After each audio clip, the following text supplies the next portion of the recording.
Bienvenue à tous dans ce nouvel épisode consacré en grande partie à notre recherche de visites culturelles en Norvège. Vous allez le voir, ça n'a pas été chose facile. Et vous vous en doutez peut-être, mais les tarifs nous ont souvent semblé abusifs. J'étais pas loin de mes 9 € d'hier. C'est 100 binoc, ça va à peu près 10,50 €.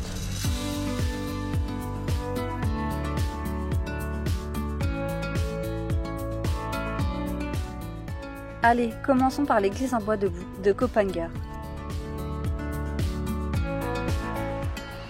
J'ai vu les prix pour visiter l'intérieur. Toujours pas.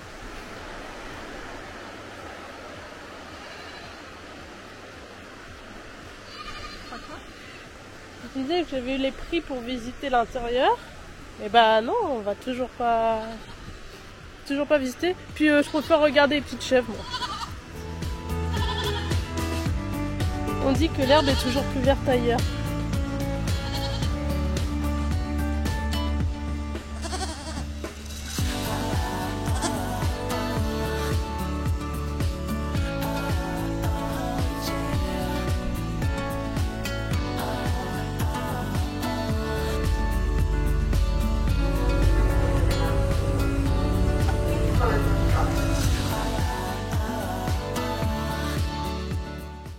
On va voir un truc hyper connu en Norvège. Je dis hyper connu parce que j'ai pas retenu le nom. Donc je vais le mettre là. Et il y a beaucoup de monde. Mais c'est de notre faute, il est... Eh putain, il est 15 h déjà. 15 h. Oui, mais c'est parce que ce soir, on a d'autres choses à voir qui sont normalement encore plus touristiques. L'église de Borgen est considérée comme l'église en bois debout du XIIe siècle la mieux conservée de Norvège. Elle fait partie de la vingtaine d'églises de ce type qui subsistent encore dans le pays. Alors je suis désolée si vous vouliez voir l'intérieur ou plus près, mais c'est pas le bon compte que vous suivez en fait. Parce que Tim, j'ai envie de prolonger le voyage le plus longtemps, je veux pas dépenser d'argent, et là on n'ira pas voir dedans. Je vais quand même aller voir le prix du billet par curiosité, mais celle d'hier, la petite là, c'était déjà 9 € par personne pour rentrer. Ici, je sais pas, mais...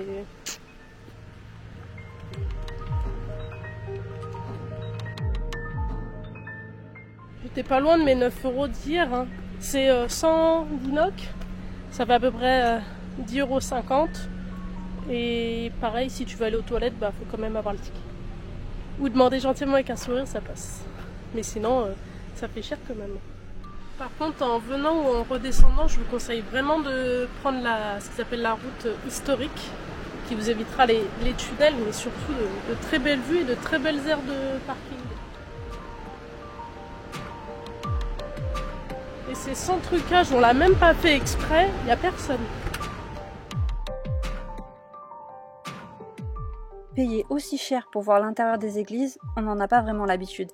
Et puis comme le dit si bien Émilie, si on veut continuer à voyager le plus possible, on ne peut pas payer 10 € pour chaque église.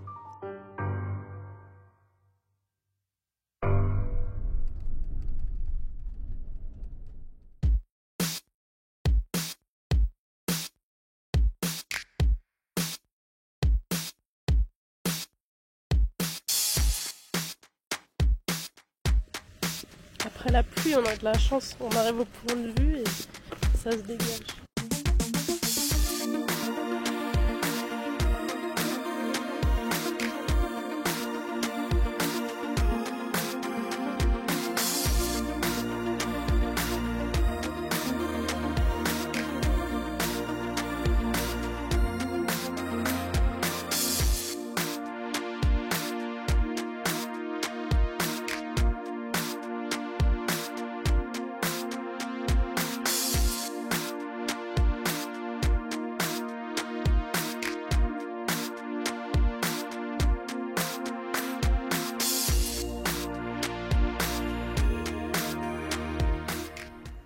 On se fait une visite tardive de la ville de Flam.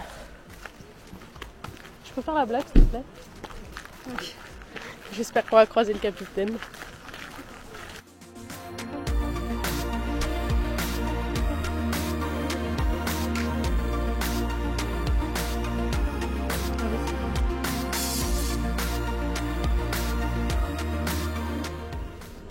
En fait, dans la ville, il y a un vieux train comme ça transformé en resto.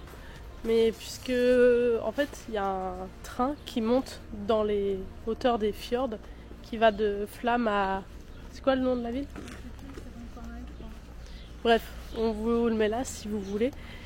Et on s'est dit, oh, ça pourrait être cool, on va réitérer l'expérience qu'on a vécue en Grèce, où on avait pris un train touristique pareil et tout. Mais en fait, je râle tout le temps, mais les prix des trains touristiques en Grèce et ici en pleine saison, c'est pas la même quoi. On avait payé 20 € par personne en Grèce, là c'est quasiment presque 70 € par personne ici. Donc, ça va, on va prendre nos petites jambes. Non, je dis on va prendre nos jambes, mais c'était façon de parler, hein. Je monte pas les 20 km à pied. Hein.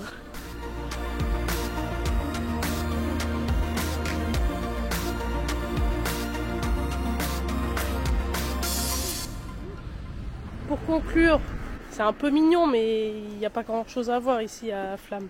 Parce que c'est un débarcadère de ferry. C'est pas super intéressant, il y a des fjords beaucoup plus jolis. Moi, je vais pas cracher sur le fjord, il est magnifique. Non, le fjord est beau, mais la ville. Mais il y en a des plus jolis aussi, tu vois. Ouais, la ville, c'est un débarcadère à touristes pour touristes. C'est-à-dire que tout ce qu'ils ont sur le ferry, c'est-à-dire que les cafés, les restos et les boutiques de souvenirs, eh ben, c'est la même chose dans la ville en fait. Ouais, après, ça débarque ici pour prendre le train. Qu'on n'a pas pris. Dans la montagne. Voilà quoi.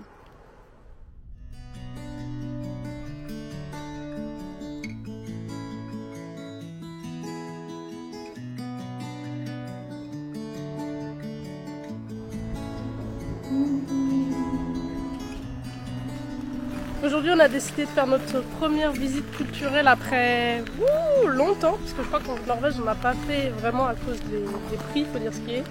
En Finlande, il y avait les prix, il n'y avait pas trop grand chose. Et là, on s'est trouvé que c'était pas trop cher, c'est à peu près 20 € par personne pour faire le tour du village viking, sauf qu'on a choisi notre jour, il pleut et c'est en extérieur. Mais bon, positif. Ce genre de visite, on valide. Oui, ça nous est revenu à 40 € en tout.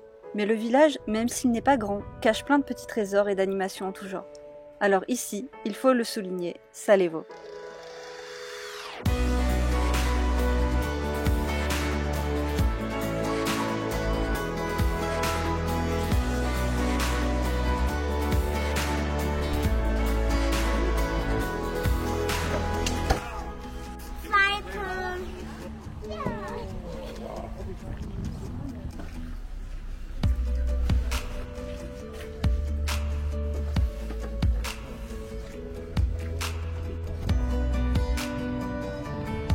On n'est qu'au début de la visite, mais franchement c'est cool et ça vaut vraiment ce que ça vaut. Je pense que c'est super intéressant et pour les enfants c'est très ludique parce qu'il y a plein d'activités et comme je suis une enfant, j'ai aussi essayé. J'aime bien. Comme je me suis essayée au tir à l'arc tout à l'heure, maintenant il faut que j'essaye d'attraper le dîner.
Pour la deuxième partie de la journée, sous les conseils d'un adorable abonné, nous allons voir une petite église gratuite dans le village de Bakka, en bord de fjord.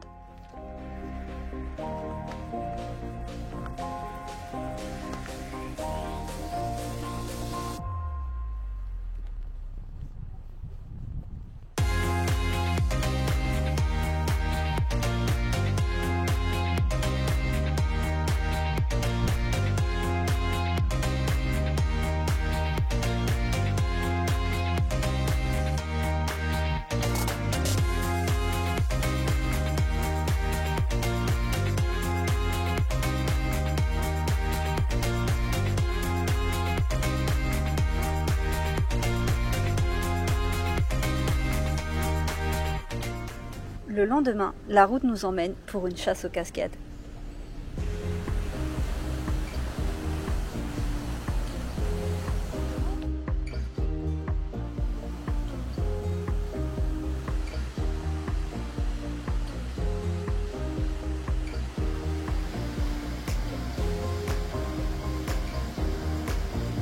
Passion toilette, nouvel acte.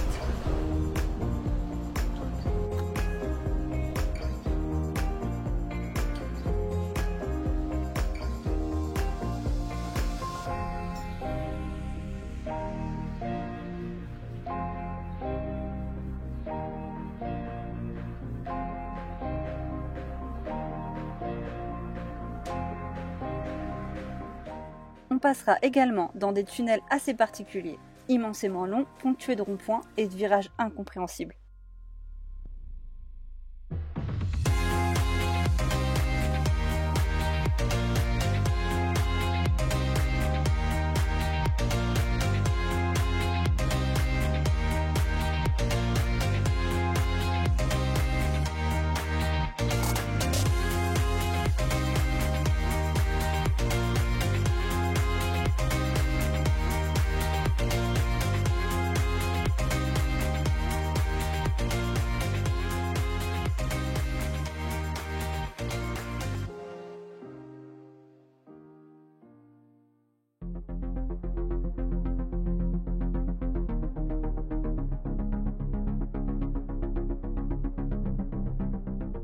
Fin de journée, on arrive sur un lieu d'une beauté exceptionnelle.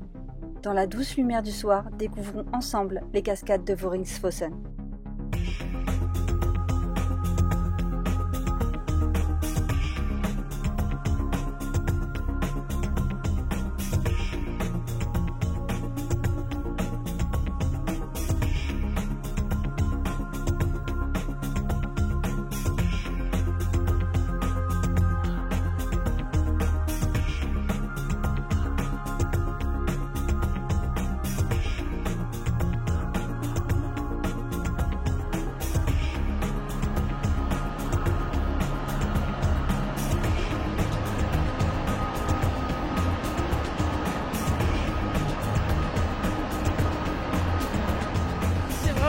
Très beau comme endroit et c'est apaisant malgré toute la force des cascades.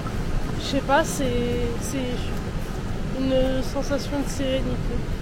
Et en plus c'est cool, c'est super bien aménagé autour là. On peut se balader, on peut descendre jusque tout en bas. Nous, je sais pas si on va descendre tout en bas, mais c'est grave cool.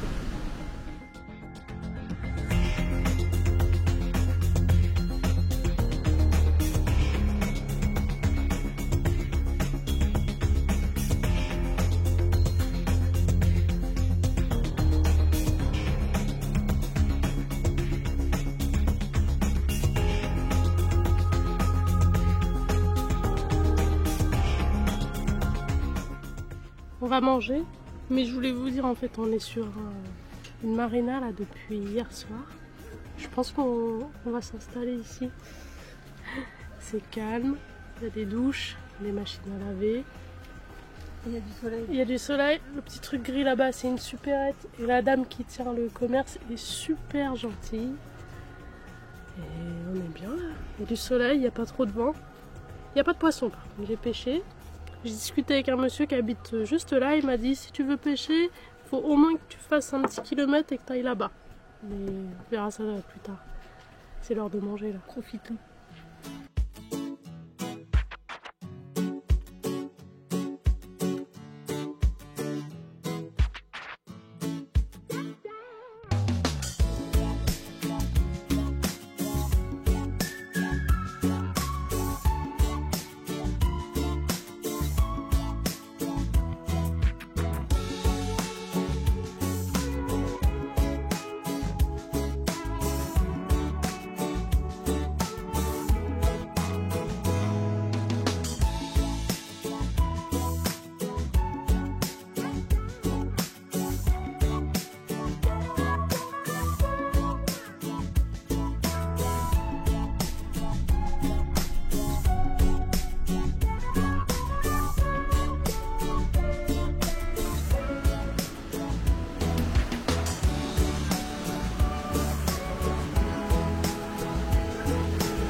cette cascade était bien trop touristique à notre goût. Pourtant, il était presque 20 h lors de notre passage. Allez, quand c'est comme ça, on reprend vite la route.